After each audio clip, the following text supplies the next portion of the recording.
दिल्ली में फैले प्रदूषण पर दिल्ली सरकार की नींद भी आखिरकार टूट गई। उप मुख्यमंत्री मनीष सिसोदिया और दिल्ली के पर्यावरण मंत्री इमरान हुसैन बीती रात दो अलग अलग बॉर्डर एरिया में पहुंचे। मनीष सिसोदिया ने सिंधु बॉर्डर पर पंजाब, हरियाणा और हिमाचल से आने वाले भारी वाहनों की चेकिंग कराई। यहां उन ट्रकों को लौटा दिया गया जिनमें दिल्ली का सामान नहीं लदा था। वहीं पर्यावरण मंत्री इमरान हुसैन देर रात अचानक गाजीपुर चेक नाके पर पहुंचे और दिल्ली में आने वाले ट्रकों की चेकिंग की। इस दौरान उन्होंने कई ओवरलोडेड ट्रकों को रोका और उनका चालान भी कटवाया।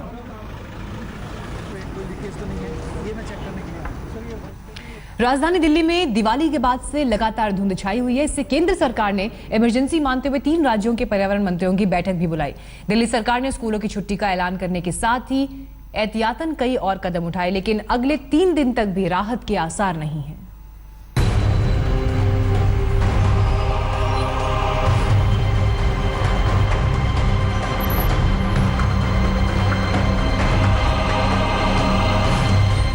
दिल्ली में धुआं लोगों की जान के लिए धीमा जहर बन गया है। प्रदूषण ने लोगों का जीना मुहाल कर दिया है। हर तरफ धुंध की वजह से लोग परेशान हैं।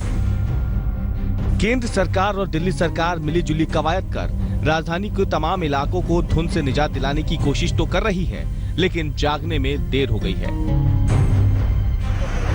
दिल्ली के उप मुख्यमंत्री मनीष सिसोदिया देर रात सिंघू बॉर्डर पहुंचे और प्रदूषण फैलाने वाले ट्रकों पर रोक लगवाई।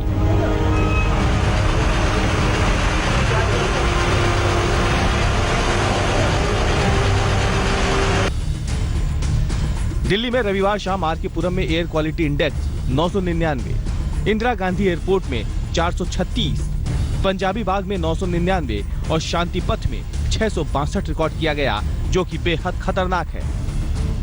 दिल्ली और आसपास के इलाकों में पोल्यूशन फंसा हुआ है। एयर पोल्यूशन काफी बुरी स्थिति में पहुंचा हुआ है। तमाम ऐसे स्टेशन हैं जहां पर एकदम PM 2.5, PM 10 दोनों ही भारी मात्रा में बढ़े हुए हैं और इसकी वजह से ओजोन में भी बढ़ोतरी देखी जा रही है। और यहां पर अभी फिलहाल जो आप देख रहे हैं, नाइट्रोजन ऑक्साइड की बात कर रहे थे, अब कार्बन मोनोऑक्साइड को हम दिखा रहे हैं। कार्बन मोनोऑक्साइड को अगर आप देखते हैं तो कई जगहों पर पुअर और मॉडरेट लेवल है, चाहे वो पूसा हो, आया नगर हो, साथ ही साथ यूनिवर्सिटी दिल्ली की है, वहां पर इस तरीके की स्थिति और कार्बन मोनोऑक्साइड के मामले में भी गंभीर है। दिल्ली गैस की एक ऐसी बंद बोतल में तब्दील हो गई है जिसके भीतर लोगों का दम घुट रहा है। ऐसे में मौसम विभाग की कयास है कि आने वाले 3 दिनों तक इस धुंध से दिल्ली NCR की जनता को कोई राहत नहीं मिलने वाली है। दिल्ली NCR समेत उत्तर पश्चिम भारत के तमाम इलाकों में स्मॉग कंडीशन काफी खराब हो चुकी है। तमाम इलाकों में पोल्यूटेंट्स काफी ज्यादा डेंजरस लेवल पर पहुंच चुके हैं। इस पर और ज्यादा बातचीत करने के लिए हमारे साथ हैं मौसम विभाग के एयर पोल्यूशन डिवीजन के डॉक्टर सिद्धार्थ सिंह। आइए उन्हीं से बात करते हैं। सिद्धार्थ जी, अगर हम इस समय की बात करें तो किस तरीके के आंकड़े आपको मिल रहे हैं अपने सिस्टम में?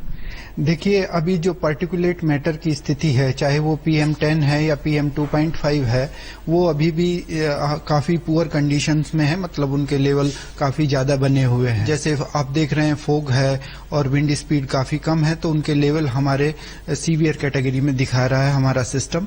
तो ये अभी थोड़ी हानिकारक स्थिति बनी हुई है। बढ़ते प्रदूषण पर दिल्ली के मुख्यमंत्री अरविंद केजरीवाल ने अगले 5 दिनों के लिए दिल्ली में तमाम कंस्ट्रक्शन वर्क पर रोक लगा दी है। साथ ही दिल्ली के स्कूल अगले 3 दिनों तक बंद रहेंगे। 10 दिनों के लिए बदरपुर थर्मल पावर प्लांट को भी बंद कर दिया गया है। वहीं सोमवार से सड़कों पर पानी का छिड़काव होगा।